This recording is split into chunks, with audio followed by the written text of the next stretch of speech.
Listen, we got two more movies from the Toronto International Film Festival that we wanted to talk about. One of them actually won TIFF, and considering that last year's Amistades Sin Fronteras took home Best Picture, I'm surprised to say I guess JoJo may be around longer than I expected. Let me explain. So this comes from director Taika Waititi, who helmed the universally beloved, soon-to-be a Criterion, Library of Congress submission, Thor Ragnarok. And it's a satire about this little indoctrinated boy named Jojo who looks up to Hitler more than Kanye looks up to Trump, except here Hitler's his imaginary friend, portrayed by the Polynesian Jew who's directing the movie. To me, it kind of feels like Moonrise Kingdom if it took place in the same universe of Inglourious Basterds, just in a campground in the back. Half the movie is Jojo trying to fit in with his camp peers, all who want to become Nazis, while the other half is him dealing with the Jewish girl hidden in his closet, played by the incredible Thomasin McKenzie. You know what I am? Say it. A Jew.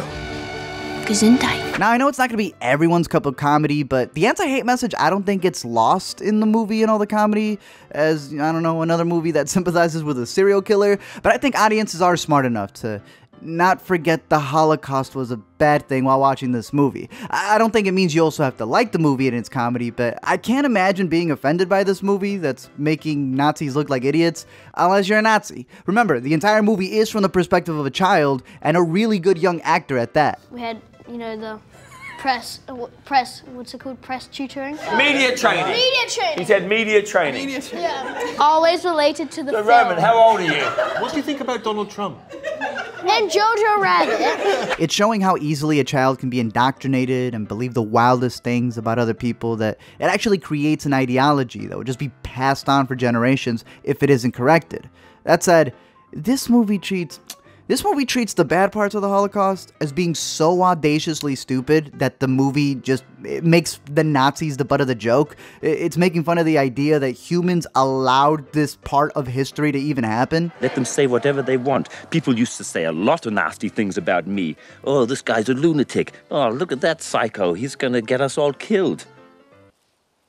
When you look back at Chaplin's The Great Dictator, which sees a barber being confused as the Great Dictator of the movie, we see another controversial satire that even had Charlie Chaplin, who starred and directed the movie, apologizing for it, saying he wouldn't have even made it a comedy if he knew the extent of what was going on in those concentration camps, because when he released the movie, not even the US was doing anything about the Nazis. That said, it still holds up as a work of art and one that critics still adore, and I personally don't think JoJo's that great. It's not up to that level, and I kind of hate that it won the TIFF award because I'm happy that it won it, but now it feels like there's an extra award scrutiny on it when I just see it as being the fourth, but still really good entry into one of my favorite directors working today. Story-wise, it can get really manipulative as it tugs at your heartstrings harder than JoJo does those damn shoestrings. Rockwell has a running bit with Theon that I'm surprised isn't the thing that got more people riled up instead of imaginary Hitler, but we all know that Rockwell's just here to check off his racist roll quote of the year. Taika as Hitler did get a little too goofy sometimes. Like, yeah, he had some one-liners that were good, but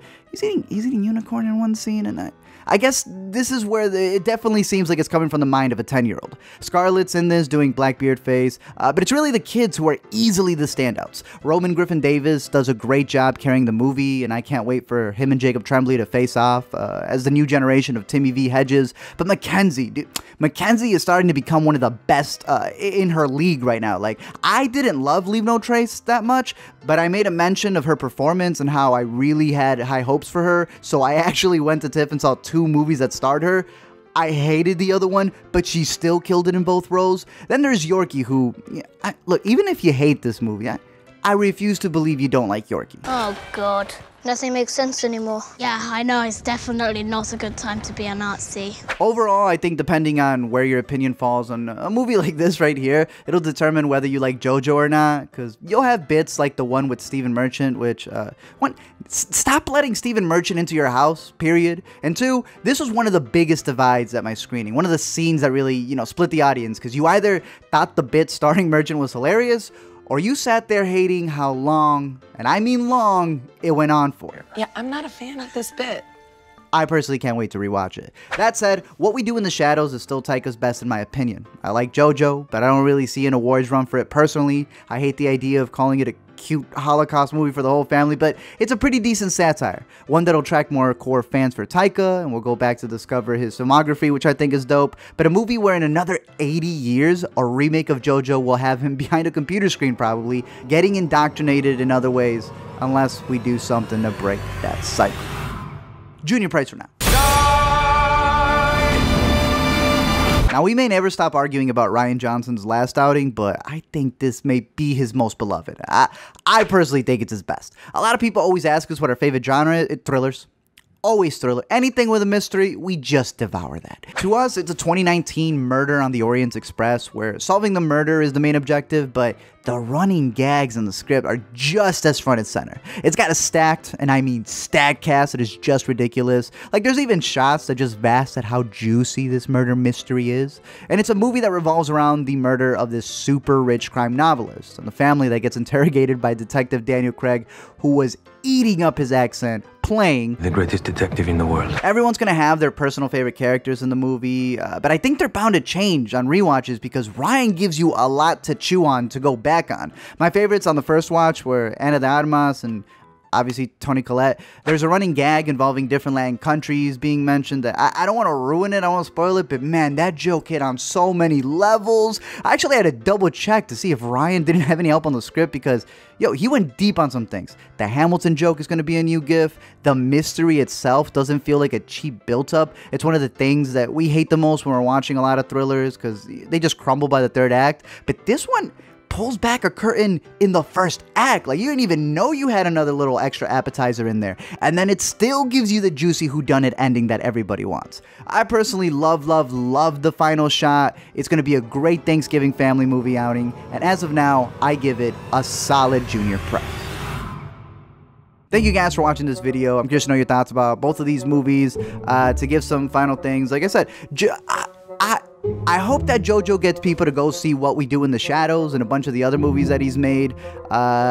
Just for that alone, I think it'll definitely be worth it. But there is some other stuff that I wanted to mention about Knives Out, because a lot of people are always mad at me that I'm not the biggest fan of the Fly episode or Looper. But hey, for the first time, and I don't hate The Last Jedi either, but for the first time, he's got a movie that I think is really going to be a hit. I don't know if it's going to have any Oscar awards run or anything, which again, I hate that that's happening to JoJo. But I don't know, maybe people will like JoJo a lot more than I did. I was hoping that audiences would like it. It got the audience award, and now I guess I'm upset that it got it, just because I know what happens in these award runs. But if there was one that I guess a lot of people are going to see as the big Thanksgiving movie, it's probably going to be this one, because Knives Out, I think, is incredible. It's got a lot of things to go back to and watch. Some things, I may make a second video for Knives Out. Maybe JoJo, depending on how the reaction is, but there's so many other things that I wanted to talk about in Knives Out once more footage comes out and I can add to it. Either way, if there are any other TIFF mini reviews that you want us to, pair up like two movies that we saw at TIFF, let us know. But other than that, we're working on the full TIFF video, which will be coming out soon. So don't forget to comment, like, and subscribe, and maybe Rian Johnson will make another good movie.